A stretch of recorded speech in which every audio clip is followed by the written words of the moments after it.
আজকে আমরা প্রজাপতি ২ মুভির পরের পর্বের সম্পর্কে জানব। বাবা ও ছেলের মধুর সম্পর্ক এবং জীবনের নতুন অধ্যায়ে পদার্পণের আবেগীয় যাত্রা নিয়ে এই সুন্দর গল্পটি নির্মিত।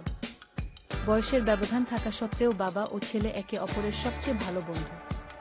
ছেলের জীবনের স্থায়িত্ব এবং বাবার নিঃসঙ্গতা কাটানোর প্রচেষ্টা নিয়ে গল্পে তৈরি হয় নানা রসে ভরা মিষ্টি মুহূর্ত। নতুন সম্পর্কের আগমন এবং জীবনের নানা চড়াই-উতরাই পেরিয়ে কিভাবে তাদের পারস্পরিক ভালোবাসা আরও গভীর হয় তা খুব সূক্ষ্মভাবে উপস্থাপন করা হয়েছে। হাসি, কান্না এবং ভালোবাসার চমৎকার মিশেলে তৈরি এই কাহিনী হৃদয় ছুঁয়ে যায়। আজকে আমরা প্রজাপতি ২ মুভির পরের পর্বের সম্পর্কে জানব। বাবা ও ছেলের মধুর সম্পর্ক এবং জীবনের নতুন অধ্যায়ে পদার্পণের আবেগীয় যাত্রা নিয়ে এই সুন্দর গল্পটি নির্মিত। বয়সের ব্যবধান থাকা সত্ত্বেও বাবা ও ছেলে একে অপরের সবচেয়ে ভালো বন্ধু। ছেলের জীবনের স্থায়িত্ব এবং বাবার নিঃসঙ্গতা কাটানোর প্রচেষ্টা নিয়ে গল্পে তৈরি হয় নানা রসে ভরা মিষ্টি মুহূর্ত।